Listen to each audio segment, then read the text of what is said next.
ఇప్పుడు ప్రధాని మోదీ మరొక మాస్టర్ ప్లాన్ సిద్ధం చేస్తూ ఉన్నారు. హైదరాబాద్ ఎంపీ అసదుద్దీన్ ఓవైసీ గారు ఒక బయట మాట్లాడారు.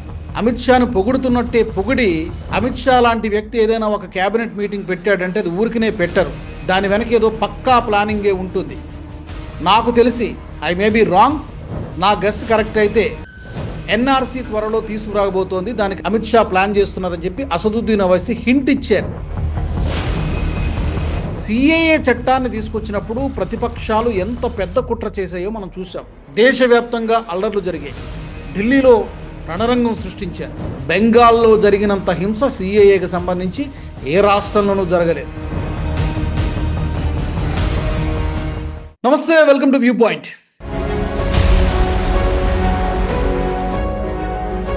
ప్రధాని మోదీ గారి వ్యూహాలను, ఎత్తుగడల్ని అర్థం చేసుకోవడంలో విపక్షాలు, ప్రతిపక్ష పార్టీలు చాలాసార్లు ఫెయిల్ అవుతూ ఉంటాయి. ఏదైనా ఒక విషయంలో కాస్త వెనక్కి తగ్గగానే ప్రతిపక్ష పార్టీలు సంబరాలు చేసుకుంటాయి. అబ్బో, మేము విజయం సాధించేసాం, ఇక మేము మోదీ మెడలు వంచేసాం అని చెప్పి చాలా గొప్పలు చెప్పుకుంటూ ఉంటారు, ఎర్లీ సెలబ్రేషన్స్ చేసుకుంటూ ఉంటారు. ఇది చాలా సందర్భాల్లో రుజువైంది. ఇప్పుడు ప్రధాని మోదీ మరొక మాస్టర్ ప్లాన్ సిద్ధం చేస్తూ ఉన్నారు. అంటే చాలా క్లోజర్ సోర్సెస్ నుంచి వస్తున్నటువంటి వార్తలు ఏంటంటే, గతంలో ప్రభుత్వం చేయాలనుకుని చేయలేకపోయినటువంటి కొన్ని విషయాలు, అవే ఎన్ఆర్సి, ఎన్పిఆర్. ఎన్ఆర్సి అంటే national register of citizens, NPR అంటే నేషనల్ పాపులేషన్ రిజిస్టర్. ఈ రెండు కూడా త్వరలో ప్రభుత్వం చేయబోతోంది. కానీ ఏ రూపంలో చేయబోతోంది అనేది ఒక క్వశ్చన్ మార్క్. ఆ వివరాలు కూడా చెప్తారు. గతంలో మనం చూస్తే సిఏఏ తీసుకొచ్చినప్పుడు, సిటిజన్షిప్ అమెండ్మెంట్ యాక్ట్ తీసుకొచ్చినప్పుడు 2019లో డిసెంబర్లో బిల్లును ప్రవేశపెట్టడము, అది ఆమోదించబడడం కూడా జరిగింది. ప్రెసిడెంట్ కూడా దానికి ఆమోద ముద్ర తెలియజేశారు. సిఏఏ చట్టాన్ని తీసుకొచ్చినప్పుడు ప్రతిపక్షాలు ఎంత పెద్ద కుట్ర చేశాయో మనం చూసాం. దేశవ్యాప్తంగా అల్లర్లు జరిగాయి, ఢిల్లీలో రణరంగం సృష్టించారు, ఒక విధమైనటువంటి నెరేటివ్ బిల్డ్ చేశారు. ముస్లింలను అందరినీ కూడా దేశం నుంచి తరిమేయడానికి మోదీ ప్లాన్ చేస్తున్నారంటూ ఒక తప్పుడు నెరేటివ్ని బిల్డ్ చేశారు. అసలు బేసిక్గా సిఏఏ పర్పస్ ఏంటి? సిటిజన్షిప్ అమెండ్మెంట్ యాక్ట్ అంటే విదేశాల్లో, పర్టికులర్గా బంగ్లాదేశ్, పాకిస్తాన్లో అణచివేతకు గురి అవుతున్నటువంటి, ఎవరైతే అక్కడ బానిసల్లాగా ట్రీట్ చేయబడుతున్నారో అలాంటి వాళ్ళందరికీ కూడా మన దేశానికి తీసుకొచ్చి ఇక్కడ పౌరసత్వం ఇవ్వడానికి తీసుకొచ్చినటువంటి ఒక యాక్ట్. కానీ ఇందులో ముస్లింలకు స్థానం లేదు. హిందువులు, సిక్కులు, బౌద్ధులు ఇలా వీళ్లకు మాత్రమే ఉంది. ఎందుకంటే వాళ్ళు అక్కడ మైనారిటీలుగా ట్రీట్ చేయబడుతున్నారు కాబట్టి, బంగ్లాదేశ్లోను, పాకిస్తాన్లోను, ఇతర మయన్మార్ లాంటి దేశాల్లో వాళ్ళు అక్కడ మైనారిటీలుగా ట్రీట్ చేయబడుతున్నారు, అణచివేయబడుతున్నారు, దాడులు జరుగుతున్నాయి వాళ్ళ మీద. అందుకని వాళ్ళ కోసం పెట్టినటువంటి యాక్ట్ అది. కానీ దాన్ని ప్రతిపక్షాలు తప్పుడు ప్రచారం చేసి ముస్లింలందరినీ కూడా ఇక్కడి నుంచి తరిమేస్తున్నారు అని చెప్పి దేశంలో ఒక పెద్ద గందరగోళం సృష్టించేటువంటి ప్రయత్నం చేశారు. షహీన్ బాగ్ అల్లర్లు మీకు అందరికీ గుర్తుండే ఉంటుంది. ఢిల్లీలో జరిగినటువంటి 2020 సంవత్సరంలో జరిగినటువంటి అల్లర్లలో ఈ ఉమర్ ఖలీదు, షర్జీల్ ఇమాం వీళ్ళందరూ చేసినటువంటి వెధవ పనులకి చాలామంది, పాపం 53 మంది ప్రజలు చనిపోయారు అల్లర్లలో. ప్రభుత్వ ఉద్దేశం వేరు, కానీ ప్రతిపక్షాలు ఒక విధమైనటువంటి ఫాల్స్ నెరేటివ్ని బిల్డ్ చేసి ప్రయత్నం చేశాయి. అప్పుడు కూడా సిఏఏని అడ్డుకోవడం వెనక ప్రతిపక్షాల కుట్ర ఏంటి అంటే, సిఏఏ కాదు వాళ్ళ మెయిన్ టార్గెట్, ఎన్ఆర్సీ చేయబోతుంది ప్రభుత్వము, అంటే నేషనల్ రిజిస్టర్ ఆఫ్ సిటిజన్స్ చేయబోతోంది, అలాగే ఎన్పిఆర్ నేషనల్ పాపులేషన్ రిజిస్టర్, ఈ రెండింటిని తీసుకురావాలనుకుంటోంది. దీన్ని మనం ఎలాగైనా అడ్డుకోవాలని చెప్పి ప్రతిపక్ష పార్టీలన్నీ కూడా, ఈ మతోన్మాద పార్టీలన్నీ కూడా పెద్ద ఎత్తున ప్రయత్నం చేశాయి. TMC, Congress party, Samajwadi party ఈ అన్ని ప్రయత్నాలు చేశాయి. ఆ తర్వాత కోవిడ్ వచ్చింది. నిజానికి ఆ అల్లర్లలో, పర్టికులర్గా వెస్ట్ బెంగాల్లో చూస్తే మీకు ప్రభుత్వమే, మమతా బెనర్జీ ప్రభుత్వమే దగ్గరుండి అల్లర్లని ప్రోత్సహించింది. మీకేం పర్వాలేదు, ప్రభుత్వం మీకు అండగా ఉంటుంది, మీరు రెచ్చిపోండి అని చెప్పి ప్రభుత్వమే, మమతా బెనర్జీనే దగ్గరుండి అల్లర్లను ప్రోత్సహించింది. సిఏఏకి వ్యతిరేకంగా అల్లర్లు ఢిల్లీలో కూడా జరిగాయి. ఈ అల్లర్లలో చాలామంది దగ్గర మాల్డా, ముర్షిదాబాద్ లాంటి ప్రాంతాల్లో, అంటే పర్టికులర్గా ముస్లిం డామినేటెడ్ ఏరియాస్ ప్రాంతాలు ఏవైతే ఉన్నాయో ఆ ప్రాంతాల్లో పెద్ద ఎత్తున హింస జరిగింది. పబ్లిక్ ప్రాపర్టీని డ్యామేజ్ చేశారు. దాదాపుగా 17 బస్సుల్ని తగలబెట్టేశారు. ఒక 5 ఖాళీ ట్రైన్లని ధ్వంసం చేశారు. పోలీస్ వెహికల్స్ మీద దాడులు చేశారు, పోలీస్ స్టేషన్లపై దాడులు చేశారు, రైల్వే స్టేషన్లపై దాడులు చేశారు, బస్ స్టేషన్లపై దాడులు చేశారు. నేషనల్ హైవేస్ని దిగ్బంధనం చేశారు. బెంగాల్లో జరిగినంత హింస సిఏఏకి సంబంధించి ఏ రాష్ట్రంలోనూ జరగలేదు. అంత పెద్ద ఎత్తున జరిగింది సిఏఏకి సంబంధించి. మీకెందుకు ఇది అంటున్నానంటే, ప్రధాని మోదీ ఏదో పెద్ద ప్లానే చేస్తున్నారని ఎందుకు అంటున్నానంటే, ఈ మధ్యనే జస్ట్ ఒక 1.5 month back Hyderabad MP Asaduddin Owaisi గారు ఒక బయట మాట్లాడారు, ఎక్కడో సమ్వేర్. అమిత్ షాను ఉద్దేశించి అమిత్ షాను పొగుడుతున్నట్టే పొగిడి, అమిత్ షా లాంటి వ్యక్తి ఏదైనా ఒక క్యాబినెట్ మీటింగ్ పెట్టాడంటే అది ఊరికినే పెట్టరు, దాని వెనక ఏదో పక్కా ప్లానింగే ఉంటుంది. నాకు తెలిసి, ఐ మే బి రాంగ్, నా గెస్ కరెక్ట్ అయితే ఎన్ఆర్సీ త్వరలో తీసుకురాబోతోంది, దానికి అమిత్ షా ప్లాన్ చేస్తున్నారని చెప్పి అసదుద్దీన్ ఓవైసీ హింట్ ఇచ్చారు. ఆ బయట ప్లే చేసి వినిపిస్తా మీకు. अमित शाह होम मिनिस्टर अगर कोई मीटिंग करते तो याद रखिए वो कच्चा काम नहीं करता आदमी, वो खाली हवाई फायरिंग नहीं करता, कुछ ना कुछ बराबर वो एक प्रोग्राम बना के काम कर रहे हैं. और मेरे को ये सस्पिशन है, I might be proven wrong, कि वो फाइनली एनआरसी करना चाहते हैं,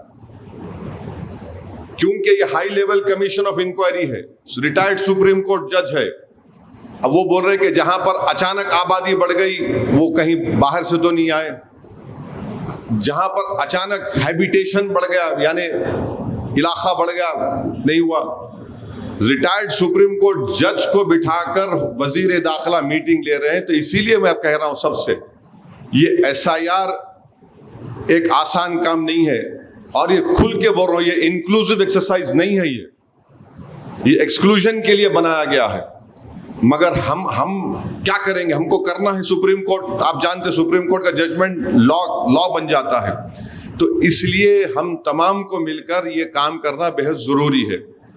मैं फिर से तेलंगाना गवर्नमेंट से बोल रहा हूं कि आप इशू करो परमानेंट रेजिडेंट सर्टिफिकेट, पैरामीटर्स बनाओ. आप याद रखिए, अगर बाद में फाइनल लिस्ट आने के बाद आप आके हमको अरे गलत हो गया, साजिश हो गई, ये सब बातें मत करो. अभी ये टाइम रिएक्ट करने का है, कंस्ट्रक्टिव काम करने का है.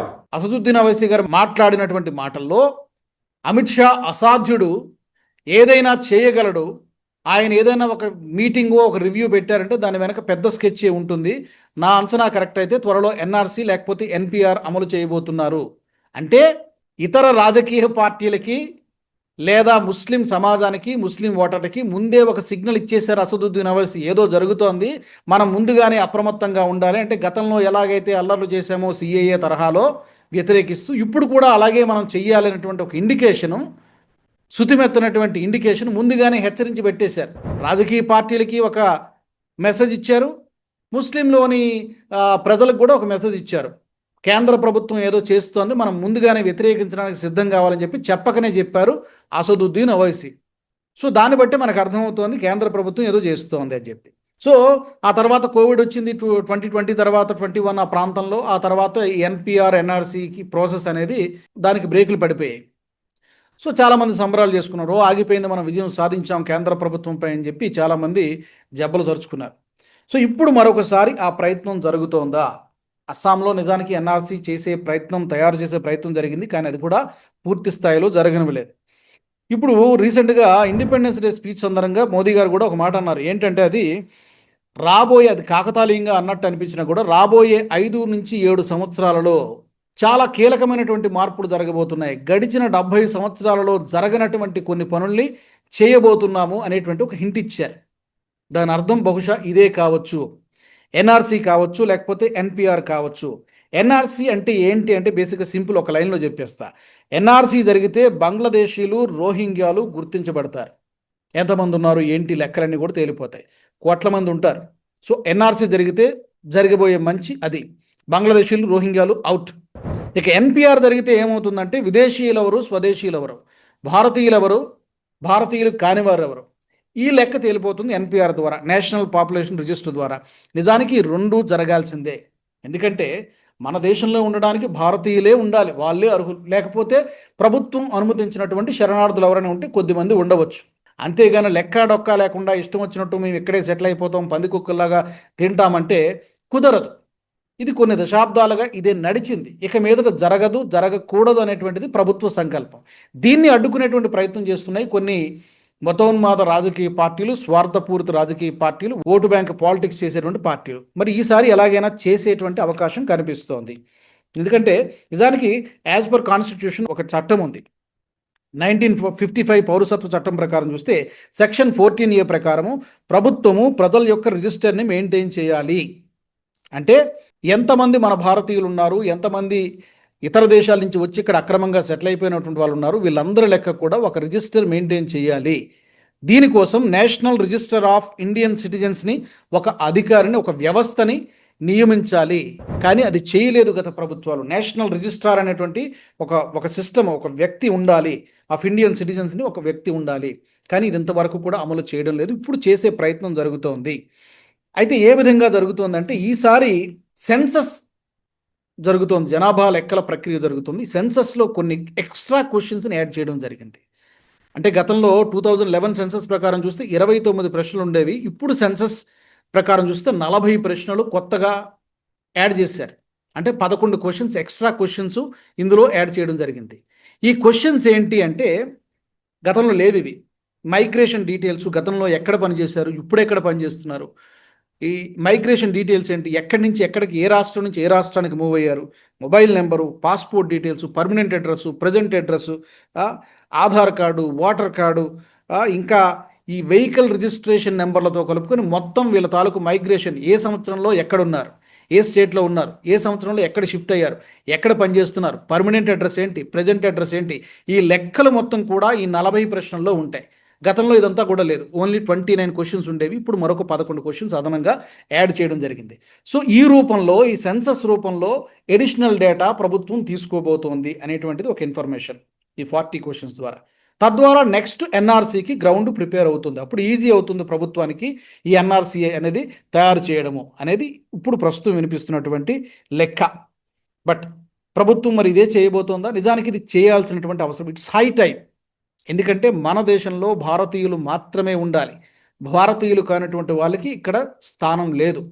దీనివల్ల చాలా నష్టాలు జరుగుతున్నాయి, డెమోగ్రఫిక్స్ చేంజెస్ జరుగుతున్నాయి, చొరబాటుదారులు ఇక్కడికి వచ్చి చేరిపోతున్నారు, ఇక్కడ ప్రభుత్వ పథకాలని అందాల్సిన వాళ్ళకి అందకుండా వాళ్ళు కొట్టేస్తున్నారు, క్రైమ్ రేట్ పెరుగుతోంది, సంఘ విద్రోహ శక్తులుగా మారుతున్నారు, దేశ విద్రోహ శక్తులుగా మారుతున్నారు, స్లీపర్ సెల్స్గా మారుతున్నారు, ఉగ్రవాద శక్తులతో వాళ్ళు చేతులు కలుపుతున్నారు, తద్వారా దేశాన్ని ముక్కలు చేయాలని ప్రయత్నం చేస్తున్నారు.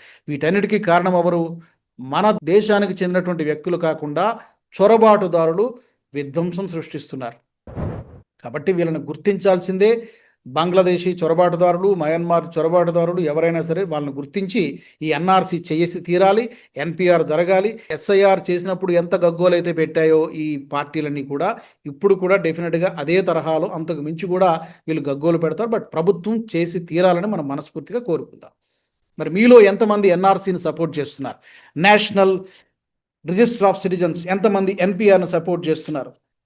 తప్పకుండా మీరు కామెంట్ సెక్షన్లో తెలియజేయండి. మరి మోదీ గారి ఈ వ్యూహం ఈసారి వర్కౌట్ అవుతుందా? గతంలో సిఏఏ చేసినట్టు వక్ఫ్కి ఎలాగైతే జేపీసీకి పంపించారు, వక్ఫ్ విషయంలో కూడా చాలామంది జబ్బలు తరుచుకున్నారు, ఆపేసామని చెప్పి. ఏమైంది? జాయింట్ పార్లమెంటరీ కమిటీకి పంపించారు, తర్వాత పార్లమెంట్లో ఆమోదింపు చేశారు, అయిపోయింది, చట్టంగా మారిపోయింది. ఇప్పుడు ఈ విషయంలో కూడా, ఎఫ్సిఆర్ఏ విషయంలో కూడా చాలామంది జబ్బలు తరుచుకుంటున్నారు, ఆగిపోయింది, వెనకడుగు వేసింది మోదీ ప్రభుత్వం అని చెప్పి. ఏం జరిగింది? వెనకడుగు వేయలా. ఏం చేశారు? జేపీసీకి పంపించారు, జాయింట్ పార్లమెంటరీ కమిటీకి పంపించారు. జాయింట్ పార్లమెంటరీ కమిటీ అయిపోయిన తర్వాత నెక్స్ట్ వచ్చే పార్లమెంటు సమావేశాల్లో వింటర్ సెషన్లో ఫస్ట్ వీక్లోనే బిల్లు అయిపోతుంది, పాస్ అయిపోతుంది, చట్టం అవుతుంది. ఇంకెవరు క్వశ్చన్ చేయడానికి కూడా అవకాశం లేదు. దే విల్ హ్యావ్, వాళ్ళ దగ్గర ప్రశ్నలే ఉండవు ఇంకా అడగడానికి. అలాంటి పరిస్థితి, ఒక ఫెయిల్ ప్రూఫ్ సిస్టమ్ని మరింత పకడ్బందీగా దీన్ని ముందుకు తీసుకెళ్లారు. కాబట్టి మోదీ స్ట్రాటజీస్ని అర్థం చేసుకోకుండా చాలామంది వెనక్కి తగ్గారు, భయపడుతున్నారని చెప్పి రకరకాల కామెంట్లు చేస్తూ ఉంటారు. ఇప్పుడు అదే స్ట్రాటజీతో ఎన్ఆర్సీని కూడా భారత ప్రభుత్వం అమలు చేసేటువంటి అవకాశం కనిపిస్తోంది. మీరేం కోరుకుంటున్నారు? సమర్థిస్తున్నారా, వ్యతిరేకిస్తున్నారా? ఈ కామెంట్స్ ఏంటి? తప్పకుండా కామెంట్ బాక్స్లో పెట్టండి. వచ్చే ఎపిసోడ్లో కలుద్దాం. జై హింద్. ఈ వీడియో మీకు నచ్చినట్టయితే లైక్ చేయండి, 10 మందికి షేర్ చేయండి. అలాగే కామెంట్ల రూపంలో మీ అభిప్రాయాలను మాతో పంచుకోండి. Nationalist hub group of channels ను సబ్స్క్రైబ్ చేసుకుని తెలుగునాట జాతీయవాద జర్నలిజాన్ని ప్రోత్సహించండి. ఈ వీడియో కింద ఉన్న బెల్ ఐకాన్ పై క్లిక్ చేయడం మర్చిపోవద్దు.